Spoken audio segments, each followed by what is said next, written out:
Yan. Yan, ka ngayon. Wala na yung kayabangan mo ngayon.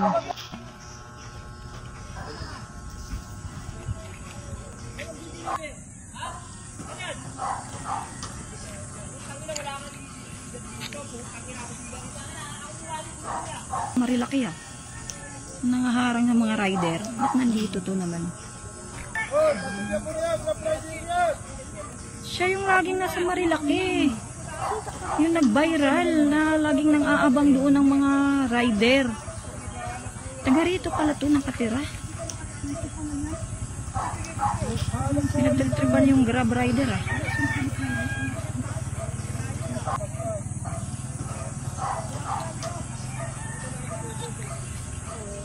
Hindi na padaanin yung rider.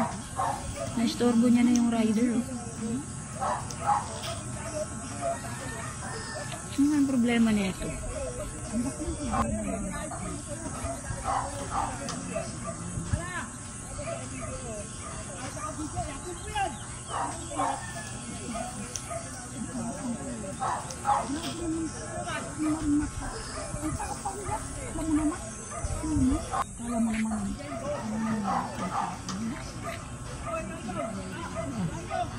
Yari ka. May pulis. Yan. Yan, ka ngayon. Sige, labas yung tapang mo! Sige na yun, ano ka?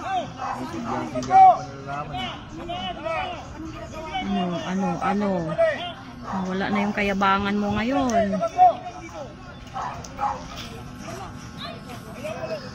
Yan. Tao na yan.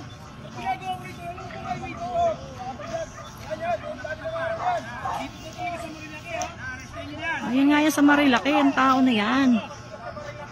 Grabe talaga. Taga saan yan?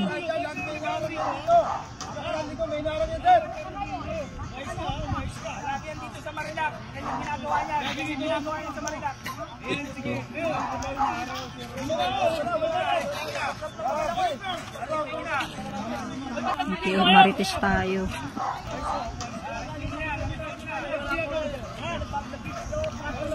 Ngayon ha?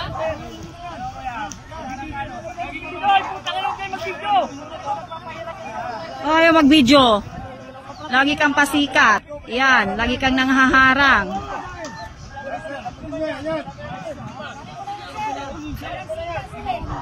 Yari ka ngayon, nawala yung katapangan mo. Nakakuha ka rin ng katapat mo. Lagi mo ginagawa to? Yan. Huwag ka magpumura. Tingnan mo, baka may patalin yan. Baka may patalin. Tingnan mo. Yan. Ano na, yan ang hinarang. Bablay ang hinarang yan. Yan ang gawain yan. Lagi may hinarang yan dito tuwing linggo, sir. Yung unang hinarang niya, ayan yung unang hinarang niya, yung Grab rider. Kaibigan, walang kaibigan yan dito. Nagbibidyo. Ano ko yung binibidyo ka? Ano kung binibidyo ka? Siga ka eh. Yan, dapat yan, hampasin din eh. Dapat ihampas mo yan, sir, oh. Ihampas mo yung pamalo niya. Kuya, kung nagugutom ka, hindi ka dapat nangaharang ng tao. Nababalibos ka pala, ba't pinagaganyan na? Dami natatakot sa'yo. Ayan, sana sinabi mo, kung nagugutom ka, sabihin mo. Eh ano kung bibidyo ka? Viral ka ngayon. Dali mo na yan. Oh, pati yung mga kabataan dito, piniperwisyon niya. Laging ganyang ginagawa mo. Yan. Nakita mo kita dito. Uli na kita, umayos ka. Nagpapalimos ka, huwag ka naman. Lagi may hinarang yan dito, sir. Nung nakaraan linggo, may hinarang yan. Yung una, yung tricycle. May tricycle na hinarang yan. Nagreklamo. Napanood nung ano eh, siya pala to eh. Oh, siya yung sa Marilaki. Natatakot sa'yo. Sa ginagawa mo. Yan, ang yapang-yapang yan. Yan. Video ka kasi sikat ka na. Uwi ka na. Dalhin mo na yan, dalhin mo na yan. Umuwi ka na.